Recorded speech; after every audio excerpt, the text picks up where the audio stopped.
नमस्कार दोस्तों, मैं आशीष। दोस्तों, आप सब ने देखा होगा कि 21 और 22 को पूरे झारखंड में इंटरनेट को बंद किया गया था। कब तक? आपने देखा होगा मॉर्निंग के 8 बजे से 2 बजे तक। रीजन दोस्तों, अगर आप इसके पीछे का कारण जानोगे तो शायद लगेगा इतिहास में ये पहली बार ऐसा हुआ है। जी हाँ दोस्तों, इतिहास में पहली बार हुआ है। देखिए, ये अगर पॉजिटिव वे में हो तो अच्छा लगे। इसका मकसद क्या था? जैसे कि आपने नोटिफिकेशन जो गवर्नमेंट का आया था वो भी देखे होंगे, तो उसमें साफ स्पष्ट था कि due to the CGL examination के कारण जो है बंद किया गया है। आप आपसे यहाँ शायद मन में उठ रहा होगा कि नहीं, ये तो अच्छा काम है। अगर चोरी हो रही है तो नेट अगर बंद करने से चोरी कम हो जाती है तो अच्छी बात है। तो हाँ दोस्तों, अगर ऐसा होता तब सारे स्टूडेंट सारे लोग वेलकम करता, लेकिन ये नहीं। आपको अगर बंद करना था तो एग्जाम ड्यूरेशन के टाइम में कभी भी पेपर लीक नहीं होता है। पेपर लीक कब होता है? पहले सेंटर के अंदर से नहीं, सेंटर के बाहर से लीक होती है। अगर आप देखिएगा पेपर लीक होने का टाइम कब होता है? एक दिन पहले। ताकि मतलब जो लीक करवाने वाले हैं वो जो बच्चे हैं उनको तैयारी करवाता हो होटल में रात में रख के, रात भर उसको प्रिपरेशन करवाता है। जो कि मॉड्यूल अभी चल रहा है, यही मॉड्यूल चल रहा है कि आपको क्वेश्चन पेपर एक दिन पहले रात में दे देगा, को होटल वगैरह में स्टे करके आपको वहां पूरा रटवाएगा। उसके बाद आप पेपर में आके माने फिलअप कर दें। लेकिन दोस्तों, यहाँ हमने दो तरीका से देखा। एक तो ये जो मॉड्यूल चल रहा है, और दूसरा आपने देखा होगा, शायद आपके सेंटर में भी ऐसा हुआ होगा, बहुत सारे लोगों ने खाली पेपर जमा कर दिया। मतलब सीट तो लिया, उसने सिग्नेचर भी अपना किया है, सारा चीज फॉर्मेलिटी जो हम लोग कर रहे हैं वो भी किया है, लेकिन उसकी पेपर जब देखिएगा तो ब्लैक एंड व्हाइट था। ऐसे तमाम जो अभी मीडिया में चल रहा है ऐसी है। और दूसरा जो आपने बहुत सारी जगह ये भी सुना होगा कि पेपर लीक हो गया, तो हमें वो मतलब नहीं, हमने वो कहाँ से क्या आया नहीं है उसको हम ज्यादा तजुर्बे नहीं देंगे। लेकिन हम खुद एग्जाम देने के लिए गए थे, हमारा खुद 22 को एग्जाम था, तो 22 की जो हमने एग्जाम सेंटर में माहौल देखा उसके बारे में बताते हैं हम। एक छोटा सा डेस्क, आपने देखा होगा कि बच्चों का जो डेस्क होता है वो डेस्क था। ये हम धनबाद की बात बोल रहे हैं। एक छोटा सा डेस्क, और उसमें जगह भी बहुत, ही नहीं कि बड़ा सा डेस्क है तो वहां ज्यादा स्पेस होगा। आप दो व्यक्ति अगर उसमें बैठेंगे, दो बच्चे बैठेंगे तो दोनों आपस में सट जाएंगे। इतनी कम डिस्टेंस में दो बच्चे के एक डेस्क पे, और एक ये नहीं कि छोटा रूम था, स्पेस नहीं थी। अगर उसमें 4 वो लाइन भी बनाया जाता ना, चाहे 4 रो भी बनाया जाता तो भी कम स्पेस नहीं थी, 4 रो आराम से बनता। क्योंकि हमारे यहाँ जो है एक रूम में 24 बच्चे बैठे हुए थे, आने की 2 रो था, एक रो पे 12, एक रो पे 12। तो हम आपसे यही पूछना चाहते हैं कि सेट तो चलिए ठीक है, सेट 4 सेटों में थी, लेकिन क्वेश्चन तो सेम था ना। क्वेश्चन तो सेम था। और हमने ये देखा कि आप, आज तक हमने सेंट्रल का एग्जाम दिया था, हम झारखंड की पहली बार एग्जाम दे रहे थे। हम लोग आज तक हम ऑनलाइन सेंटर की जो भी गवर्नमेंट, सेंट्रल गवर्नमेंट की एग्जाम होती है उसको भी दे रहे हैं। लेकिन इस तरह का जो नौकरियों वाला एग्जाम होता है, कॉम्पिटिटिव एग्जाम इस तरह का होता है, ये हम अपनी लाइफ में पहली बार देखे। एग्जामिनेशन के नाम पे सिर्फ और सिर्फ फॉर्मेलिटी अदा किया जा रहा था, ये दिखावे के लिए केवल केवल हमने पूरी तरह से तैयार है, कोई तैयारी नहीं थी। फेयर एग्जाम हुआ ही नहीं है। हमने जो अपनी आंखों से देखा वो बातें बोल रही है कि फेयर एग्जाम नहीं था, केवल ये ढकोसलेबाजी थी, केवल ये फॉर्मेलिटी अदा हो रही थी। कहीं ना कहीं इसमें सरकार की ये मानसिकता थी कि जितनी ज्यादा है कमाई कर लें।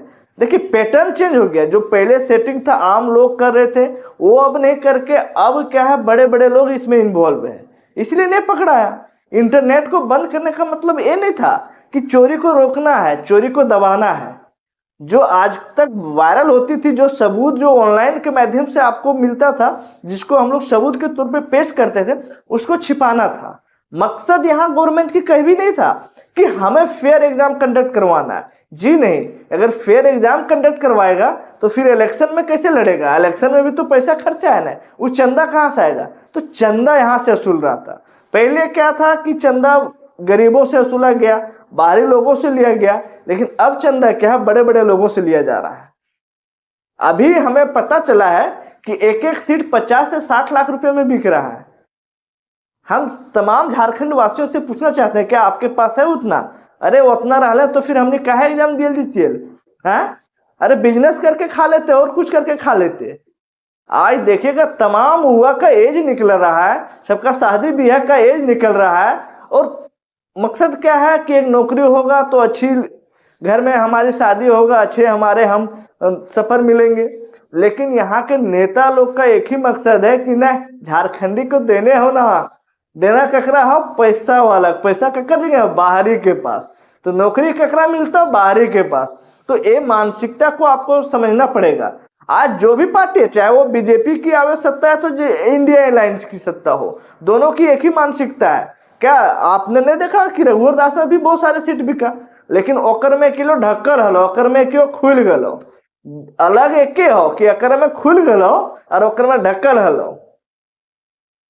बिक तो सब में रहा है, उसमें भी एसआई का बिका था, उसमें भी टीचर का बिका था, सबकी बिका था, इसमें भी बिक रहा है। तो देखिए अब की हो तोरा समझे पर तो अपन हक अधिकार, अगर नौकरी चाहिए तो ये ना हो कि कल में खाली लड़े पड़तो, अब रोड पे भी लड़े पड़तो, और अपन हक अधिकार अभी जो इलेक्शन आए लो तो इलेक्शन में भी ये देखना पड़ेगा कि आपके लिए, आपके बारे में कौन सोचेगा, आपके बच्चों के बारे में कौन सोचेगा, आपके इस झारखंड की मिट्टी के बारे में असलियत में कौन सोचेगा। तो ये बड़े नेशनल लेवल की पार्टियां नहीं सोच पाएगी, यहाँ के जो लोकल नेता है वो सोचेगा। तो अपनी मिट्टी से नेता बनाओ ना। जब तक एक ईमानदार नेता लोग नहीं जाएगा तब तक झारखंड नहीं सुधर सकते, तब तक आपके बच्चे को आपको हक और अधिकार नहीं मिलेगा। ये सोचना कि वो लड़ रहा है, वो तो लड़ नहीं रहा, वो अपना पेट भर रहा है। आज सब नेता का यही काम है। अभी देखिए इलेक्शन में कई करोड़ रुपया खर्चा होता है एक विधानसभा में, वो कहां से आएगा? हाँ, एक बार सोचिए आप, सब तो सोच सकते हैं, सब जानता है कि इलेक्शन में कितना खर्च होता है, ये भी जानता है कि कहां से आता है, तो कहां से आएगा? पेड़ पर तो पैसा नहीं फर रहा है, तो कहां से आता है? दो ही तरीका से है, एक तो लेवी लेके, या तो फिर आपका इधर से कमाएगा। इधर से तो सचिवालय ग्रेड बी का जॉब है, इसमें तो आराम से पैसा फेंकने वाला है। तो इसीलिए नेट बंद किया गया था, और नेट बंद करने का कारण ये नहीं था कि फेयर एंड कंडक्ट एग्जाम करवाना, वो मतलब कभी नहीं था गवर्नमेंट का। मतलब ये था सबूत छिपाना, और जो छिपा भी लिया। अब खूब हल्ला करो ना, कुछ नहीं होने वाला है। इलेक्शन आ गया है, कुछ दिन बाद आचार संहिता लागू हो जाएगा, सारे पावर जो है सारे पुलिस प्रशासन चले जाएंगे इलेक्शन कमीशन ऑफ इंडिया के पास। इलेक्शन कमीशन कंट्रोल करेगा। गवर्नमेंट अगर चाह लिया हेमंत सोरेन तो 2-4 दिन में रिजल्ट भी दे देगा, बहाली भी करवा देगा, पैसे ऐठ लिया। ऐसा ही जेपीएससी में भी हुआ, पीजीटी में भी हुआ।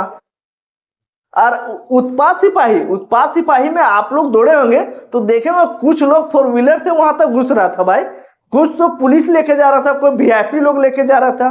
वो सब का होगा। आम लोग जो दौड़े हैं, जो दौड़ निकाल के उत्साहित हो रहे हैं कि हमारा जॉब शायद हो जाएगा, अब एग्जाम निकालना है, वो सब उत्साहित ना हो ज्यादा। ये झारखंड है, यहाँ आप सही तरीका से एग्जाम नौकरी नहीं ले पाइएगा। यहाँ चलता है घूस, यहाँ चलता है पैसा। तो अगर इस सब चीज को समाप्त करना है ना, तो इलेक्शन में एक ईमानदार व्यक्ति को आपको चुनना पड़ेगा। पार्टी पॉलिटिक्स से ऊपर उठ के आपको ऐसे विचारधारा को, ऐसे व्यक्ति को, ऐसे लोगों को चुनना पड़ेगा जो आपके लिए लड़ सके, आपके बच्चों के लिए लड़ सके, और झारखंड की मिट्टी के लिए लड़ सके। आज झारखंड अपनी पहचान मांग रहा है कि हमारी पहचान क्या है। आज झारखंड निर्माण तो हो गया, लेकिन निर्माण के बाद जो उसकी पहचान, आइडेंटिटी होनी चाहिए, वो झारखंड आज आइडेंटिटी के लिए लड़ रहा है। आज झारखंडी को कहां न्याय मिल रहा है?